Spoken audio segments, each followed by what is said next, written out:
नमस्कार दोस्तों, स्वागत है आप लोगों का अपने यूट्यूब चैनल दिल से देश में। दोस्तों, आज आप लोगों से एक सवाल पूछना चाहता हूं और उस सवाल का जवाब आप लोग बहुत सोच समझ कर दीजिएगा।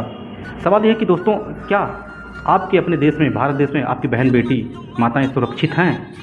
ज़रा सोच समझ के जवाब दीजिएगा, कमेंट जरूर कीजिएगा। सरकारी नारा लगाती हैं बेटी बचाओ बेटी पढ़ाओ, लेकिन जब रिपोर्ट सामने आती है तो सच्चाई कुछ और ही होती है और हकीकत कुछ और ही बयां करती हैं। अगर आप भी सच जानना चाहते हो तो इस वीडियो को लास्ट जरूर देखिएगा। एक ऐसी रिपोर्ट सामने आई जिसे सुनकर आपके होश उड़ जाएंगे। इस रिपोर्ट का नाम है NCRB 2023। जी हाँ, नेशनल क्राइम रिकॉर्ड्स ब्यूरो यानी कि NCRB की अभी रिपोर्ट जारी हुई 2023 की, जिसमें से ये बताती कि भारत में 4,45,000 से ज़्यादा आपराधिक केस दर्ज हुए महिलाओं के खिलाफ में। मतलब हर एक 12 मिनट में एक महिला के अगेंस्ट क्या किया जाता है, अपराध दर्ज किया जाता है।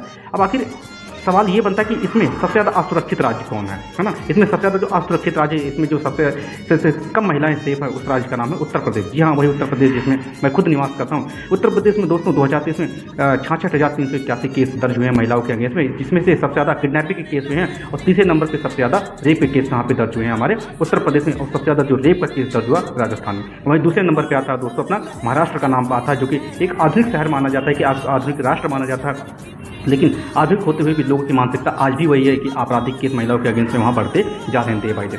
उत्तर प्रदेश की दोस्तों बात की जाती है कि ये वही राज्य जहाँ पे बाबा जी आए थे, वो कहते कि उत्तर प्रदेश को हम राम राज्य बनाएंगे। और सच्चाई है कि इस राम राज्य में महिलाओं के खिलाफ सबसे ज़्यादा अपराध दर्ज हुए। यहाँ पे राम राज्य की बात होती है, वहीं पर सबसे ज़्यादा महिलाओं के अगेंस्ट में अपराध दर्ज हुए। दोस्तों, मैं आप लोगों को एक बात क्लियर करना चाहता हूँ कि मैं किसी भी पार्टी को सपोर्ट नहीं करता हूँ, चाहे बीजेपी हो, कांग्रेस हो, कोई भी पार्टी को मैं सपोर्ट नहीं करता हूँ। हाँ, मैं इस बात का समर्थन जरूर करता हूँ दोस्तों कि अभी जो सरकार है उससे सवाल पूछा जाना चाहिए, क्योंकि हमने वोट इनको दिया है। तो सरकार से सवाल पूछना हमारा हक बनता है और आपका भी हक बनता है, आप सरकार से सवाल पूछिए। अगर कोई भी इंसिडेंट, कोई भी घटना अगर आज हो रही है तो हम नेहरू जी से, गांधी जी से या और किसी सरदार वल्लभ भाई पटेल जी से, इनसे हम सवाल नहीं पूछेंगे। अगर सरकार इनकी, तो सवाल पूछना इनसे हमारा हक है और जवाब देना इनका भी बनता है, हक बनता है, इन्हें जवाब देना ही पड़ेगा कि अगर इतना सब कुछ है तो हमारे देश में महिलाओं के अगेंस्ट में, हमारी बहन बेटियों के अगेंस्ट में इतने ज़्यादा आपराधिक केस कैसे बढ़ रहे हैं? क्या ऐसे ही हमारा भारत देश राम राज्य बनेगा? ऐसे में इसको सनातन राज्य बनाएंगे? दुनिया भर की कहानियाँ जो हम लोग बताते थे ऐसे ही बनेगा?